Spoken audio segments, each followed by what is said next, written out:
정부가 제시한 수소 경제 활성화 로드맵의 또 다른 핵심은 수소를 에너지원으로 한 경제 성장입니다. 수소가 전 세계의 새로운 산업 생태계를 창출할 거란 기대감이 갈수록 높아지는 상황. 특히 운송과 발전 분야에선 더 두드러지죠. 더 경제적이고 더 안전한 수소 자동차와 수소 선박, 수소 발전소를 만들어 세계 시장을 선점하기 위한 경쟁은 이미 시작됐습니다. 전 세계가 수소 연구에 관심을 보이는 지금의 추세대로라면 앞으로 30년 이내에 수소 산업은 연간 2,932조 원의 부가가치를 창출하는 엄청난 시장으로 성장하게 될 겁니다. 기술을 선점할 골든타임은 앞으로 5년 이내. 이런 정부 구상에 가장 발빠르게 맞춰나가고 있는 지자체는 바로 울산입니다.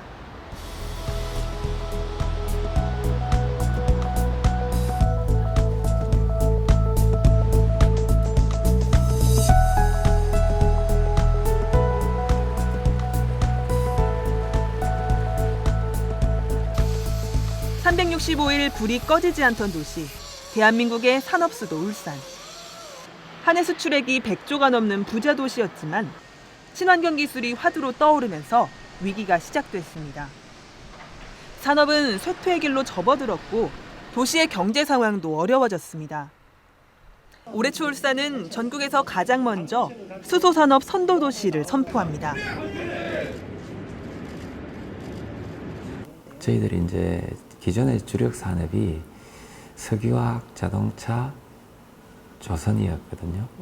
그런데 이제 패러다임 자체가 지금 유럽이라든가 이런 데서는 벌써 내연기관을 없앤다는 로드맵이 국가별로 발표가 됐어요. 2030년 전후로 해가지고 내연기관 차를 다 없앤다 그랬거든요. 저희 시 같은 경우는 현대자동차가 그 주력 산업 중에 하나이기 때문에 저희들 시에서 기존 산업과 더불어 또 제4대 먹거리 산업으로 육성하기 위해서 지금 중점적으로 나가고 있습니다. 국내 석유화학 공장들이 모여있는 국가산단은 울산과 여수, 대산. 울산 국가산단에서는 전국 생산량의 50%에 이르는 연간 90만여 톤의 부생수소가 생산됩니다. 그중 일부를 수소 연료전지 자동차의 연료로 사용 중인 울산은 현대자동차와 함께 수소차 연구와 시범 보급 사업에 적극 나서고 있습니다.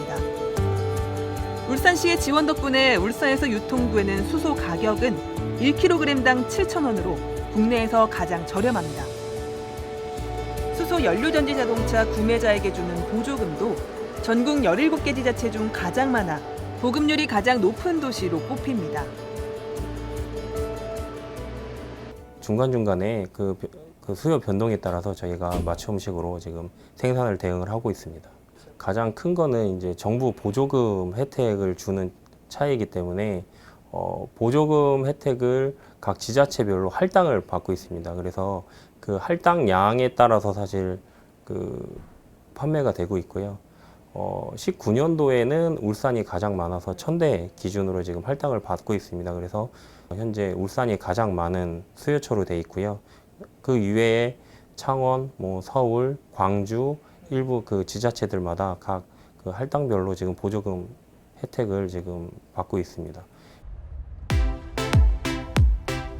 지난해 울산은 국내 최초로 수소버스를 시내버스 노선에 투입했습니다. 분위기도 괜찮고 참 괜찮네요. 좋네요. 냄새가 안 날 수도 있고. 냄새가 안 나요. 네. 기름 냄새. 앞으로는 지금까지는 조금 아직 이렇게 사람들 마음에 좀 거리가 조금 멀다. 잘 모르는. 그렇게 생각하는데 앞으로는 참 좋게 생각을 할 것 같아요.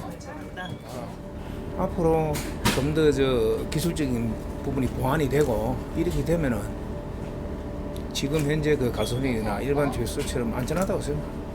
일단은 친환경적이니까 제일 그것이 제일 중요하다고 생각합니다. 저희들이 CNG 버스를 2002년 월드컵 할 때 최초로 도입했을 때도 그때도 기업체라든가 운송업체는 상당히 반대를 많이 했었거든요. 그게 경유차에서 수소차로 다 바뀌는데 10년이 안 걸렸습니다. 근데 제가 판단하기로는 앞으로 10년 안에 그렇게 가지실 수 있습니다. 이거 자체도. 울산시는 2030년까지 수소버스를 400대로 늘리는 한편 수소 연료전지 자동차용 충전소 구축도 확대해 나갈 계획입니다. 계획대로라면 울산은 수소자동차 인프라가 가장 탄탄한 도시가 됩니다. 수소자동차 사업을 하고 싶은 기업들이 울산으로 모여들고 그들이 수천조 규모인 세계 자동차 시장에 진출하게 될 때 얻게 될 세수는 울산을 다시 살아나게 할 수 있습니다.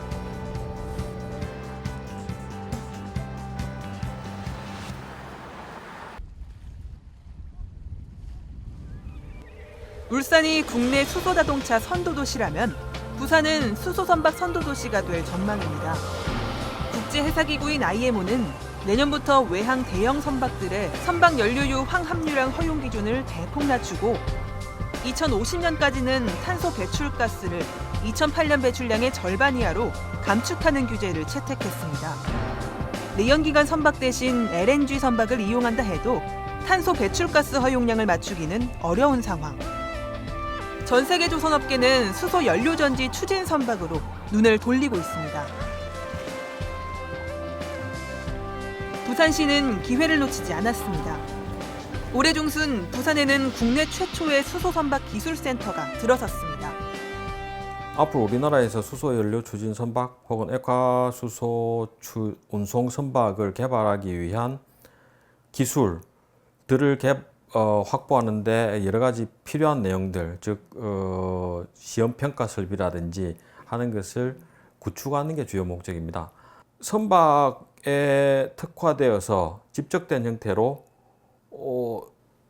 연구개발 설비가 구축된 것은 우리나라뿐만이 아니고 세계에도 없습니다. 그래서 우리나라가 아마 처음 시도하는 걸로 상당히 의미 있는 내용이라고 보시면 될 겁니다. 국내 대형 조선사들과 현대자동차 같은 민간 기업들이 참여 의사를 밝혔고 정부와 학계의 지원도 점차 늘어날 전망입니다.